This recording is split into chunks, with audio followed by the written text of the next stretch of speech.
Hello everybody, welcome back to Zeke's Lunchbox. Doing a different one this week. I've been plodding away trying to finish my sketchbook so I can get a sketchbook tour up for you guys. And I realized hey, why don't I actually record the very end of what I'm doing?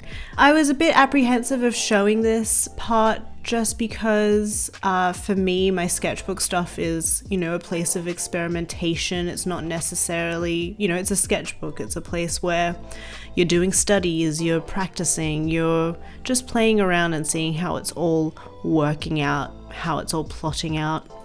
And I was a little apprehensive just because I don't know, I feel vulnerable with this sort of stuff, but I do think it's important to show this process as well, not all of it's going to be beautiful and flashy and final. I mean, I love the way the spread, these 2 pages came out in the end, but I always feel such a pressure, this performative pressure to have really incredible, clean, finished work. And my sketchbook is really intimate, I feel like it's just a difficult thing to constantly show people. I think I've gotten a lot better with it over time, but it's not final planned out work, it's off the cuff. I think you get what I mean. I think that's maybe why people are so intrigued about sketchbooks in general, it's really peering behind the curtain and seeing how it's all going. So last week I did a review on the Prima Watercolor palettes in tropicals and pastels. So I've just pretty much been working with those 2 palettes and mixed media in general in my sketchbook. After that, I really wanted to have a really good, decent play with the 2 palettes. And I'm pretty obsessed with both of them so far. And for the last couple of pages in my sketchbook, it's pretty much purely using those palettes. So that's what you'll be seeing in this spread here. So with this face, I did have a lot of problems with just getting, first of all, proportions done, and that's why you can see me cutting back with a pink eventually.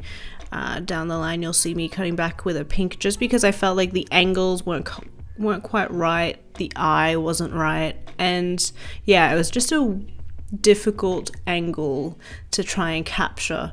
The photo that I used as a reference, by the way, all of my references are on my Pinterest account if you're interested. The angles were just off in this and it was really, really bugging me, so you'll see that I try and go back and try and fix it as much as possible with a lot of different mediums. So first of all, there's that. And I also wanted to practice trying different skin tones with the 2 palettes that I got. And I found that deeper skin tones with the 2 palettes and just with watercolor in general, it just wasn't working for me. I found it really difficult to, really get the deepness of the skin tones just right. That's why I go in with some acrylic gouache in the end, and I was really frustrated by the mediums. It's not the medium's fault, it's mostly I just picked the wrong medium to do a deep skin tone with. And watercolor is quite translucent, so getting lots of pigment was, I found, quite difficult. I'd love to know what you guys think, how this turned out, what I could improve. I have to admit I do put out a lot of these videos because I mean, not only are they great for, you know, starting conversation and just talking about art and learning about art, but I actually learn a lot from you guys. So let me know if you have any other tips for getting saturation in watercolor. What mediums do you guys use? What do you recommend for skin tone? How do you get, I don't know, lots of layers in your watercolor? What watercolors do you use? I'd love to know all of your hot tips for watercolors just in general, and I don't know, let me know what you guys think.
So with this sketchbook, I love this beetle that I did, by the way. I just found that I really needed to work on something that I knew was familiar and would kind of break up the spread as well, especially because there's a lot of rectangle shapes across the 2-page spread. So I knew that I needed something that was a little bit more odd in its shape to kind of break it up. With the bug, I had learnt from my mistakes of doing the portrait and just completely sticking with colors that I know will work well.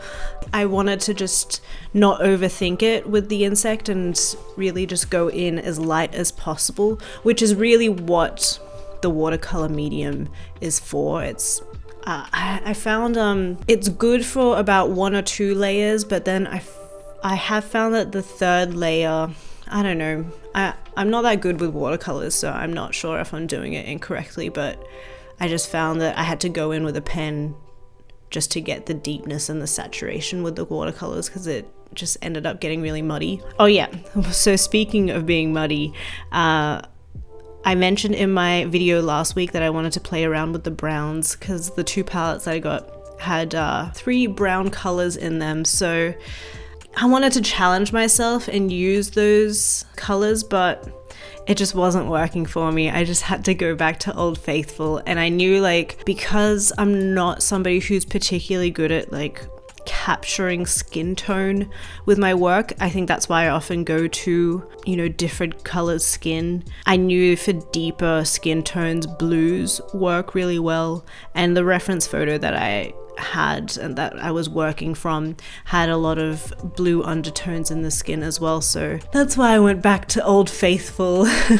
And I was really trying to make it not so muddy. Went over it with some more opaque paint, which really helped break it out. I also wanted to play around with this stencil this blue stencil that you saw me trace over with the dots. I thought it might be interesting to kind of play around with doing a portrait on top of it. It's got like a real pop art feel. I've been wanting to play around with like layering my illustrations a lot more. I've seen a few sketchbooks and some other artists that I follow who've done that in the past with like life drawing. They'll do a drawing and then draw over the top of it. I've seen a lot of other like famous artists do that as well. I think Van Gogh might have done that because he couldn't afford, you know, a lot of the material, so he would just paint on top of other paintings. I just really like the idea of that. For me, it's a little bit hard to navigate because it gets a little bit complicated. you kind of lose the information that you're working with. But I really like this green hair girl. I'm a little sad that her hair covered up one of the leaves that I was working on the right side of the page, because I really loved that leaf, but whatever. A leaf is a leaf.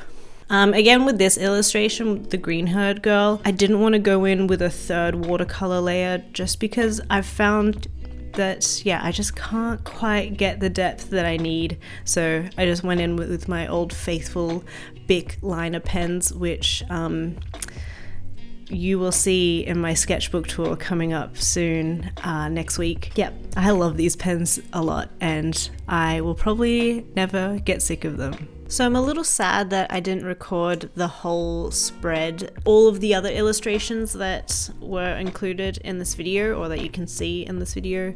I did do those out and about. I'm trying to do a lot more like drawing out in the wild.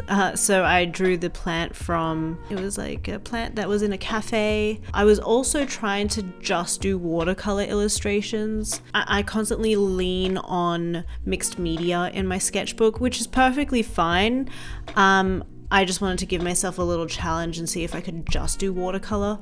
But in the end I found, yeah, it is kind of limiting just to get really opaque color. That's just the way the medium works. And I also find it's really difficult to get really intense detail in watercolor just because it is really loosey-goosey. Hope you guys enjoyed that and hope you had a fun time chilling out with me.